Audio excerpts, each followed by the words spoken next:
you all talking? You all are on mute. I don't know if they're talking.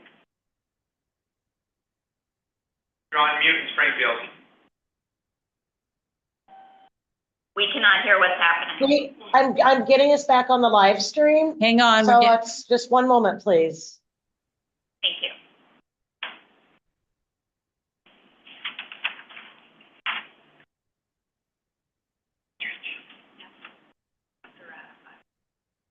Yep.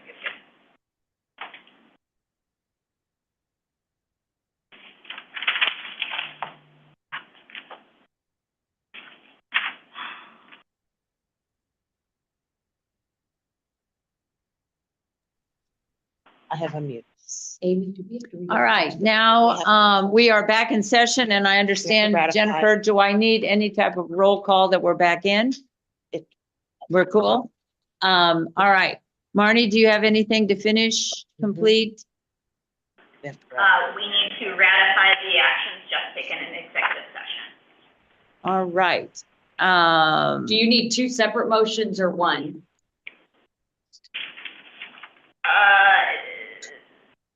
I think if you want to list the agenda items and make a motion that you know what, I think we need to state for the public record because there were different things. I think we should take it separately. All right. Do I have a motion for 3A9 that was taken in closed preliminary hearing? So moved. Member Craig. Member Turbin, second. If I can clarify the motion or ask if you'd like to clarify the motion, it is that the complaint was filed on justifiable grounds and that the matter should be referred to board staff for assessment of fines. Perfect. Perfect. Ready? Amy, roll call. Ms. Ballarcroft, Yes. Ms. Craig? Yes. Ms. Genovese? Yes. Ms. McCrory? Yes. Mr. Turbin? Yes. Mr. Verret? Yes. Vice Chair Donahue? Yes. Chair Watson? Yes. Motion passes. All right. Marnie, in regard to 3A10, do you have a recommendation? So the recommendation of the general counsel and hearing officer is to find the complaint was not filed on justifiable grounds. That was supplemented by my recommendation that the reference to a preponderance of the evidence should be stricken and the complaint dismissed. Member Turbin, so moved. Member Craig, second. Amy, roll call. Ms. Ballarcroft? Yes. Ms. Craig? Yes. Ms. Genovese? Yes. Ms. McCrory? Yes. Mr. Turbin? Yes. Mr. Verret? Yes. Vice Chair Donahue? Yes. Chair Watson? Yes. Motion passes. All right. Thank you, Marnie. That you've had a heck of a while and a day. My throat is dry. I can imagine. And thank you for all you do for us. I hope your weekend is fun. I hope we get you there. Bernadette, report of our executive director. Should we certify the ballot? Do you need to set that up? Or do we just? Yeah, I just have a suggested motion.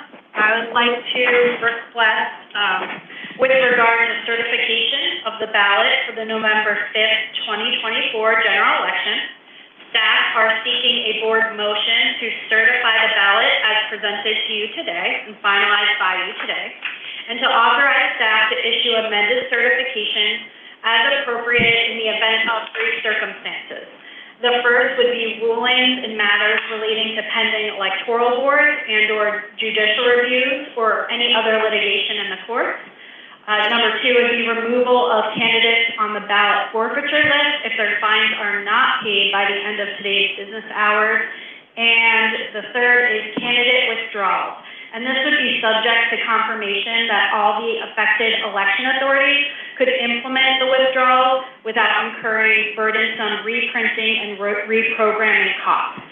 So thank you. That is the motion we're seeking, and congratulations on certifying the ballot after a long meeting. Thank you, Bernadette. Do I have a motion? I move to certify the ballot. Second. Member Craig. according to the general, or, According to the recommendation and instructions of the executive director. thank you very much.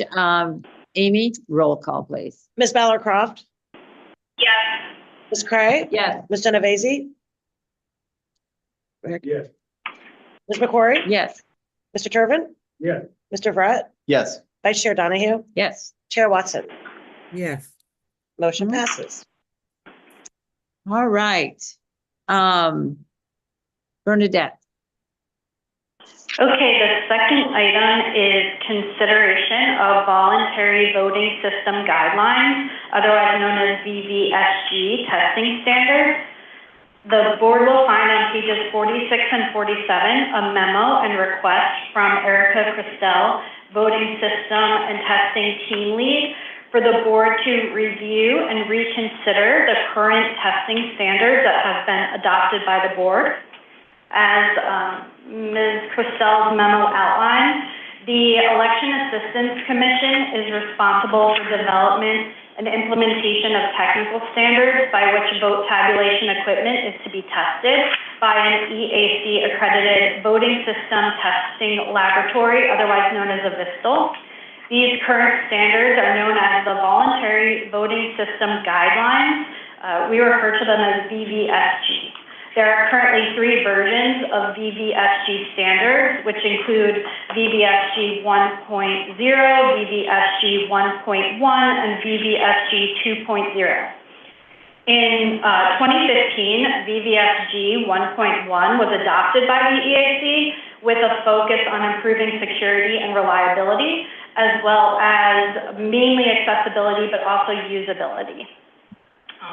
However, there currently are no voting systems in the U.S. that are VVSG 1.1 certified by the EAC. So this certification is what is required. It would be the VISTL certification for Illinois to fully test and certify a system to that standard. So essentially what has happened with adopting the 1.1 guidelines, but not having them be tested and certified at the federal level, no new systems have been able to be introduced in Illinois due to the inability to comply with VVSG 1.1 standards. So with aging hardware and software, Illinois election authorities have notified us that they are struggling to procure voting systems that meet the current needs while we continue to implement the 1.1 standards. And just to note that these standards are not adopted by any other state, only Illinois had adopted them. We adopted them in good faith and looking forward to the EAC also, assisting with the implementation of them. However, that didn't happen. And for a few years now, we've been told that the EAC is no longer going to focus on 1.1, they're going to move to 2.0 standards.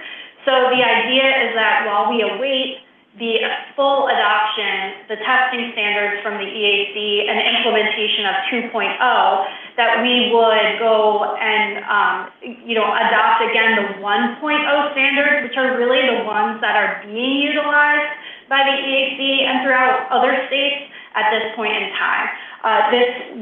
Staff are seeking this acceptance and adoption of the VVSG 1.0 testing standards again, really to allow election authorities to procure new and updated voting equipment while they await for the 2.0 standards to be accessible to them and equipment offered that are meeting those 2.0 standards. So Erica is available in Springfield, and we're happy to take any questions the board might have on this. Thank you. Are there questions? Member Cray, please. Yeah, John, I got questions for you, please. Yeah. Oh, I'll bring Erica also.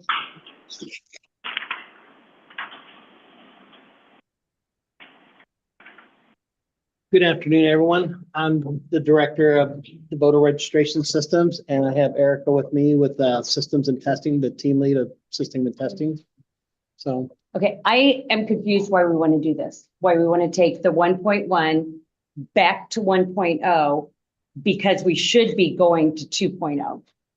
The EAC passed 2.0 in 2021. They gave a grace period to last November. Everything now has to be 2.0. That grace period is over. I know they have two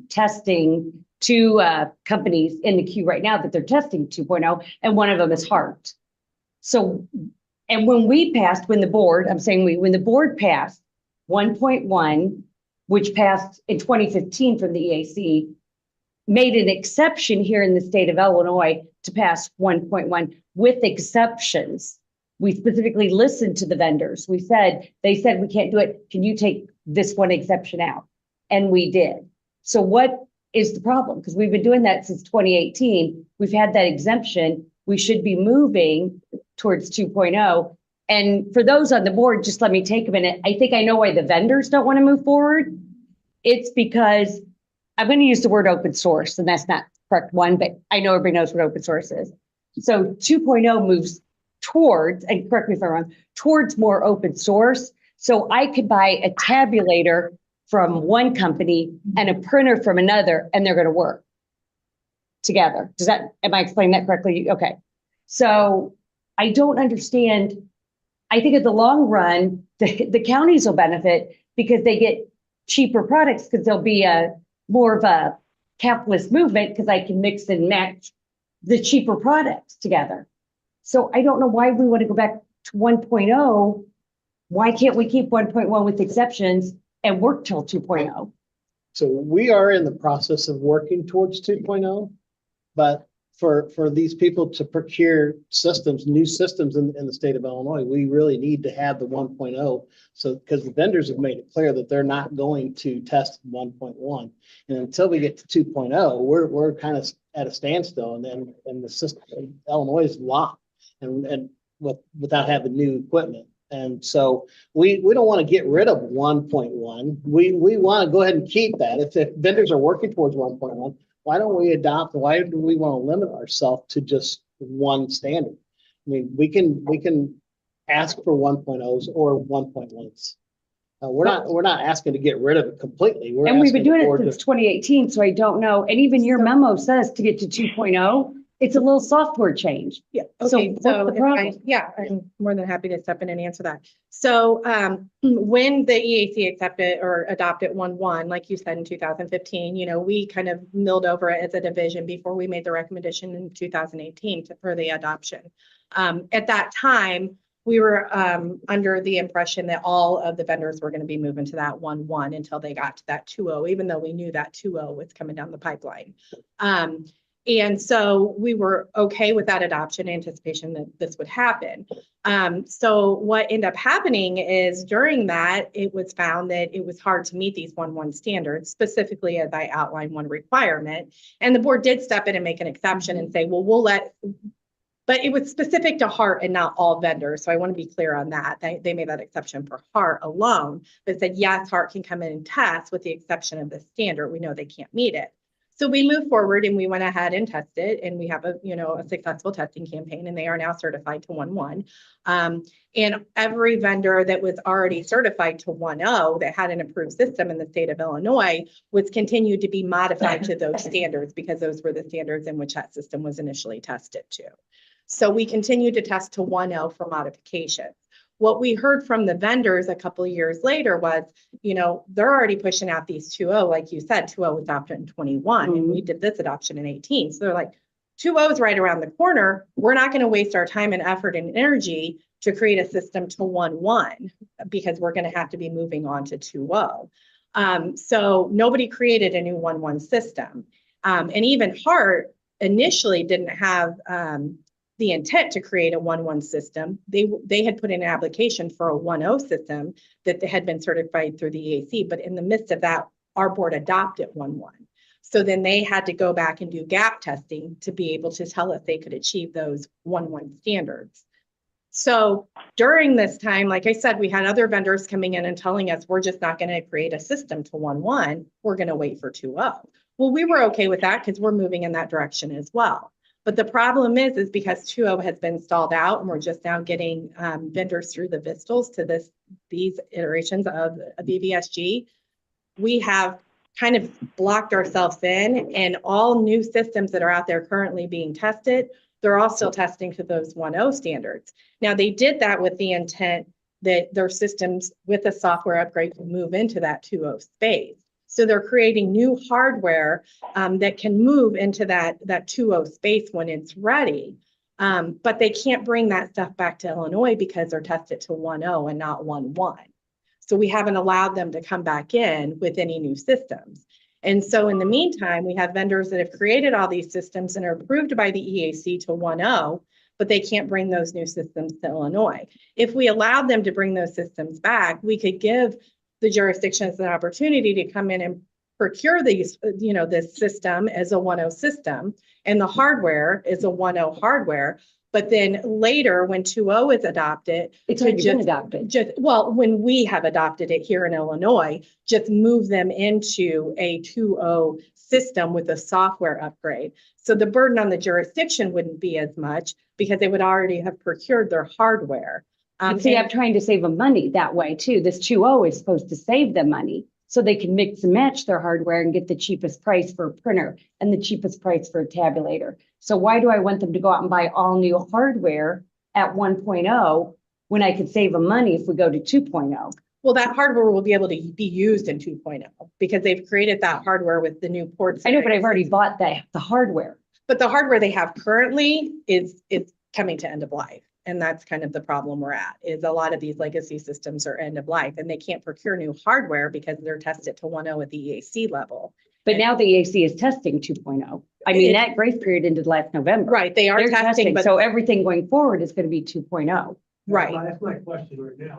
When is this 2.0 that it's been a mystery, it seems like it's 15 to 18, whatever. Now, I can't hear you. Oh, we can't hear you. We're at crunch time right now with 2.0. When is that going to be in effect? And is it really viable for us to go and get another serve? Yeah, the problem with 2.0 that we have right now is there are no current vendors outside of Clear Ballot, and they're not certified here in the state of Illinois that are 2.0 compliant. So they're still going through the BISTL in that process. Yeah, and it takes a while. And that's why we want to try to get new systems in here under the 1.0 that can eventually move into that 2.0 space, because it will be several years before we can move into that 2.0. How many systems do you have in the queue right now that need to be tested? I don't have any because nobody can submit an application because they can't meet our requirements. Outside of I have a final request from ES&S from their EVS 5503 system. And once their system receives that final, which will be on your agenda for the September meeting, both of the ES&S systems will have received a final in our state. And the only other option they would have is to bring a new system to us. And right now they can't do that because we limit them with the 1.1 requirement. That we Are they coming to us with the 1.1? They can't. Nobody So can meet that requirement. You want us to okay that in September under 1.0? Yeah, because it was initially certified under 1.0. So Okay. that's the VPSU requirement that it could be continue to be modified and give a final to, because that Okay. was the initial iteration. Well, I don't like this. I don't like going backwards. I don't. I want us to go forwards. I even know that in another section of my board packet, rules are being put on hold because this rule is supposed to be top priority. So if we're supposed to be moving that way and I have everything else on hold, I don't like going back. I've submitted that information to legal, and I'm sorry, that's where it's at right now. We have a working group that on 2.0 that has submitted that quite a while back, and that's where that's at. Yeah, and I have other rules that are on hold because of this, and I'd rather keep working towards 2.0. Right. Like you said, I understand, but I think if you tell the vendors, hey, you know what, this 2.0 has been the rule of the land since 2021. I didn't make this up. I didn't do that. It's been the rule of land since 2021. I understand the vendors don't want to do it. I understand that. That's money out of their pocket. But you know what? I want the best machine for the citizens of Illinois.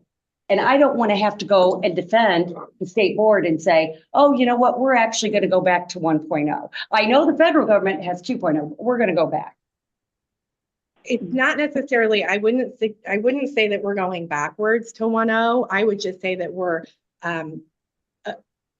modifying to let the vendors that are currently testing to 1.0 to come in to take the burden from the jurisdiction. So when we do adopt 2.0, they're halfway there already. They've already got those machines. They already got the hardware for it.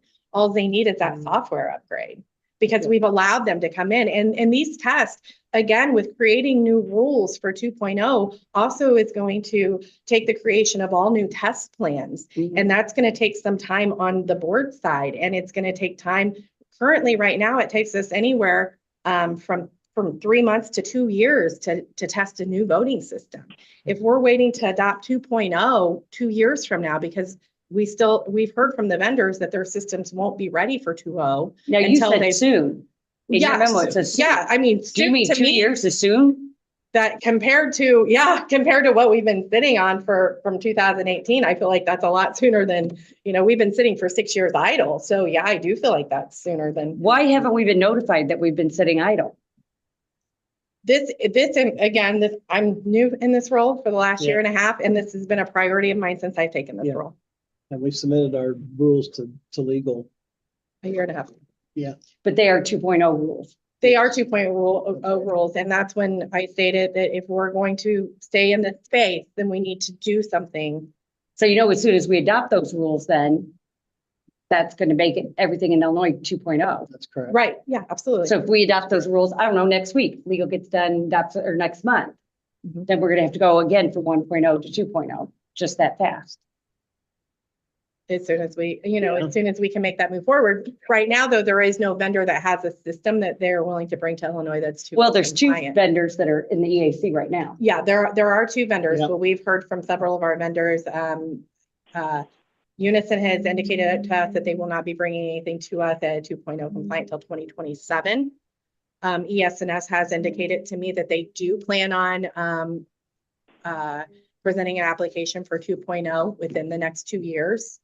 I haven't had any other, I've talked to Hart unofficially. And they're one of them that's in the EAC. And they said that they're working towards that, but they're not quite sure when they're going to bring that to Illinois. And of course they can't until we adopt that anyhow. So, well, as soon as we are adopt working 2.0, they're going to have to, the vendors are either going to have to get on board or they're going to lose the Illinois business. Are there What's other the- states that are there other states that are higher than us, or what? Forgive No, you're the fine. tech thing. I understand the math and going forward and not going back. But does Missouri have a 2.0? Does Indiana? They all will if they don't have it now, because the EAC passed it in 2021. The grace period was up last November. So they've already got 2 vendors in the queue for 2.0 standards. Well, then how does? So if you want to get to Illinois, you're going to have to go through the EAC first. So you're going to have that 2.0. Right. So then everybody else has to have that too. Correct. Nobody has adopted 2.0 at So this time. nobody's Correct. there. Right. And we haven't physically adopted it. Yes. Yeah. Yes. And if you don't have the software, you can't have the software without the hardware. Right. I mean, you gotta have that first, and that's what you're saying, if you do that if we accept this, they've got the machine, then in 2027, they get the software. Yes, ma'am. That's correct. That is- Instead of having to not have it good until 2027, the machine kind of wonky because they're old, Mhm. Yes, ma'am. they can't buy new. So aren't we? Well, I would like to keep it at 1.1 because we had 1.1 with exceptions. I understand the vendors don't want to come through for that. Well, But it's not that that was they, adopted by the it's not that EAC. it's not that they don't want to, they can't. Nobody can meet the 1.1 standard. Then why did the Hard- EAC adopt them? That's why they moved straight to 2.0 when they realized As soon that as nobody they could rolled meet it out, these they standards. realized it. We heard switched it over. earlier this month from Pro V&V, Ms. Gold that stated, No, and we're Nobody is testing the 1.1. we're the only state that has 1.1. And that's because we were trying to set standards. Hello, one at a time, please. Yeah, with everyone talking at the same time, it's very hard for us to hear you, but also the court reporter. Yeah, I'm having a little trouble hearing you. You're all talking really fast and really loud, and just take your time, slow it down just a little bit for me, please. Well, Okay. this is right. And I have an additional question. If we went to 2.0, like we did with 1.1 and made exceptions, could we do that? What can't they meet under 2.0 right now? nobody is certain, nobody has gone through a VISTL or is certified to 2.0 at the EAC level yet. So nobody has a system to bring to us. So it's not, they haven't gone through the federal testing yet. So they don't have those systems ready to bring to us right now at 2.0. Okay, but 2 of them are there right now. They are, And and as soon as they get done, then they can bring them to you. if we adopt 2.0, yes, those testing campaigns at the Vistal can take months to years. Right. Yeah. So, So you again, don't know what the exceptions would be. under I don't 2.0. know what the exceptions would be at this point, no. I do know, like I said, I've had indication from the vendors that have told me when they plan to bring systems into Illinois at the 2.0. And most of them have indicated that it will not happen for at least another couple of years. And that's kind of why I made the recommendation, because I'm trying to get new hardware available to these jurisdictions. Because we have all these legacy systems and hardware that is failing. And I can give you examples of that. But we want to try to move these jurisdictions in the right direction. If they have that hardware in place, then it's just a mere software upgrade when 2.0. How many is counties are adopted. you looking at that need to buy right now? Well, I would say in the range of about 28 counties are on systems that either have a final or are moving into a final, which means that equipment will not be manufactured anymore. And no software updates will be made to that system. Therefore, if something happens to that system, they would have to procure a new system. And at this point, that would leave them with the option of the Hart InterCivic system or the Unison Open Elect system. That are continuing to modify their systems at this time. And those are to, outside of Hart, the Unison is to the 1.0 standard. Well, I don't like it. I don't like it at all. I think I pretty much made that clear. I would like to continue to move forward, especially since I'm taking time away from other rules to get these rules done. I would like that to be a priority. That's what it says in my file, that they are a priority. I would like to see that. I would like to see us continue to move forward. I really don't like this. I will, if somebody else makes a motion, I will vote to go to the 1.0 standards, but I don't like it. I don't, and I would like to ask that this gets updated in the board packet every 3 months at least, if not more. Let us know who needs a new system, what system they're buying.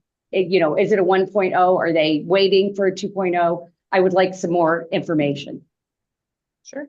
I have a question. Yeah. And again, because I'm new here, is there a risk that a jurisdiction would buy a 1.0 compliant hardware, and then when we do go to 2.0, that actually will not be upgradable?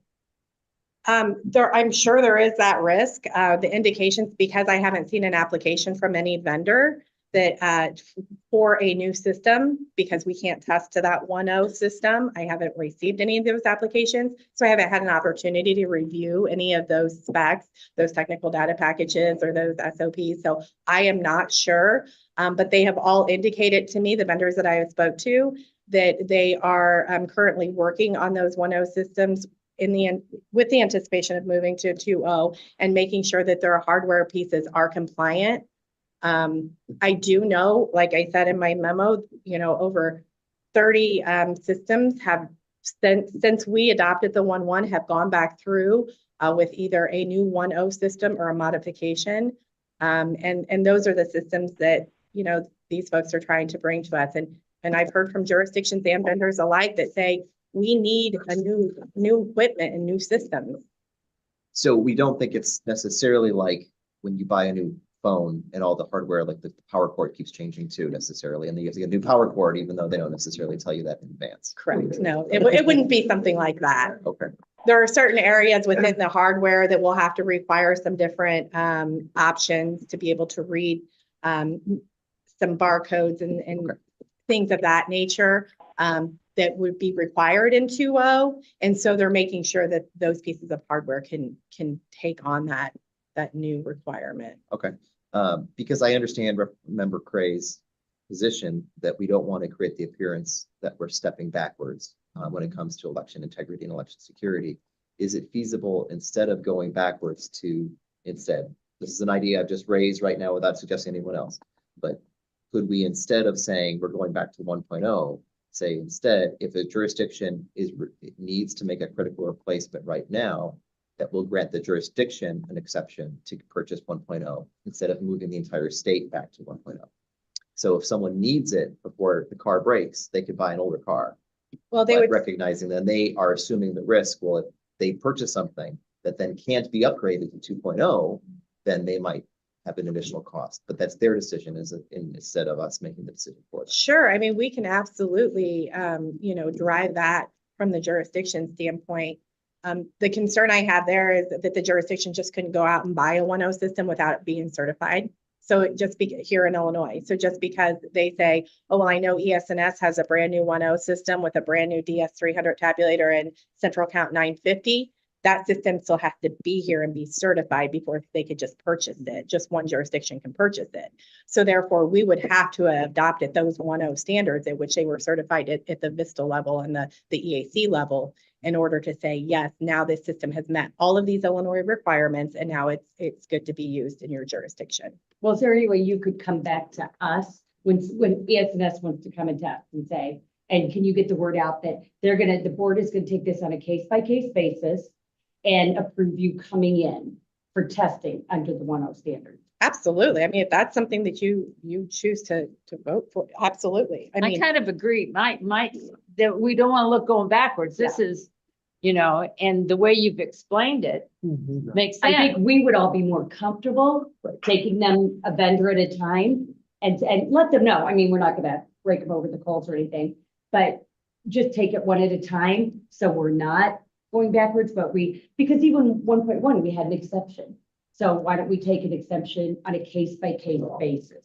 yeah, I would like to inform you that I have a specific vendor right now. ES&S is requesting that final. They have held off on requesting this final because they were really looking to see what your decision was today. Okay. Because they can't meet a 1.1 standard and they have a new system at a 1.0 that then could be 2.0 compliant that they would love to bring to Illinois, but I just can't even accept an application. Well, could we make a motion at today's meeting that we will allow ES&S to come in and test to the 1.0 standard and therefore sell their products in Illinois? I don't know how to craft a motion, but this seems like an appropriate middle ground. It does. I agree 100%. Do you? I'm with them. Yeah, I couldn't hear me. I would like to state that I do anticipate that other vendors, should they hear about this, that they will bring you the same Perfect. request. Because we have, like I said, I've had plenty of vendors come to me and said, when can I come in? I can't get in there because we're not testing. I would rather do it on a case-by-case exemption basis, and then we don't look like we're going backwards, and let's continue to prioritize the 2.0. Absolutely. Yeah. Okay with Yeah. that? Yes, I'm okay with that. Then we have a motion? Do we need a motion on that, or is it just guidance from the board I don't know. I don't know, that'd be a Marnie call. Bernadette, what do you think? I think we'd prefer to have a motion on it. Yeah, I think it makes it clear. So, Okay, Member Cray would like to make a motion that we take the testing on a case-by-case basis, bring each vendor in and let us know, and we will vote to allow them to test at the 1.0 standards. Is that good? Yeah. While continuing to work toward 2.0. Thank you. Yes. We'll continue to work. can you say that again? What? Say that again. The motion also is that while we are continuing to work for 2.0, and then Mr. Turbin seconded that motion. Marnie? Marnie's raising her hand. Thank you. I was not aware of this issue before today, and I also was gone for several moments of this conversation. I haven't been consulted about this issue at all whatsoever, and I'm uncomfortable with the board binding itself to a course of action that I haven't had a chance to weigh in on. So if there's any chance of moving this to next month, I would be very appreciative. Okay, is that gonna hurt ES&S? No, not at all. Okay. Okay. All right, so we'll put that on hold and you guys can talk with John and Erica. Marnie, you guys communicate. Thank you both for that. If you need anything else. And let me just make sure I'm not disadvantaging VRS here. Can Erica or John confirm that this is not a problem for them and what they need to do to put this off a month? They confirmed it wasn't. That we could do it. That They is were sitting fine, right Marnie. here and worked with us. Yeah, they're Thank sitting you. here. I really appreciate it. I just don't want you all to make a big decision without legal having a chance to look at it. Thank you. Thank you. No, it just came up kind of this morning, Marnie. I mean, or at least the board's interest at this point. Yeah, well. Where are we? Let's We have to get it. withdraw that. That's what- Oh, okay, we withdraw that motion. We withdraw the motion, yes. Amy, we withdraw the I motion. did, yes, correct. All right, Bernadette, we go. Legislative update? Yeah, the other items are mostly informational. We did include for legislative update a proposed veto session calendar. However, we don't have any items to bring to you yet related to that veto session. It's anticipated that we'll work with the subcommittee first before bringing anything to the full board. But just wanted you to have the calendar for your information. And then the other items of the voter registration activity, grant funding update, FY24 fiscal status report, and 2-year plan of staff activity for the months of August and September are all informational, but if there's questions, we're happy to address them. Member Cray has one, Bernadette. I have questions about the fiscal. On the FY24, we lapsed over $3 million. I know I was told at the meeting in June that we would be spending at least 500,000 in lapse periods. I don't really see that in the budget. I was wondering where that, I was specifically told it was going to be in IT, and I don't see that. And I would like to know if we could get, I see that we don't have the FY25 budget in our packet. I was wondering if we could get that, and because we lapsed so much this year. Going forward in each budget, I would like to see if we requested $3 million for IT, could you please give me the breakout of how IT was going to spend that in FY25? I would like to see contracts, obligations. It seems like we're asking for a lot of money that we don't need. And as a taxpayer, I love giving the money back, but in the same time, I would like to see that 3 million could have gone to DCFS for caseworkers. I would like to see a detailed breakdown, line by line of our divisions. And if that division director, and John Odom, you're here, so I'm going to pick on you. If John said that he was going to ask for $3 million, I want to know what John's using that for. I want to know why we asked for that.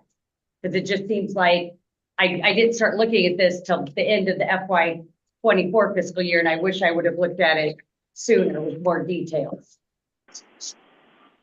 Yeah, we could do a more detailed breakdown and also discuss, either at the meetings or in conversations, just individually procurements that we've earmarked money for and therefore had to request money for, but that then the procurement was delayed.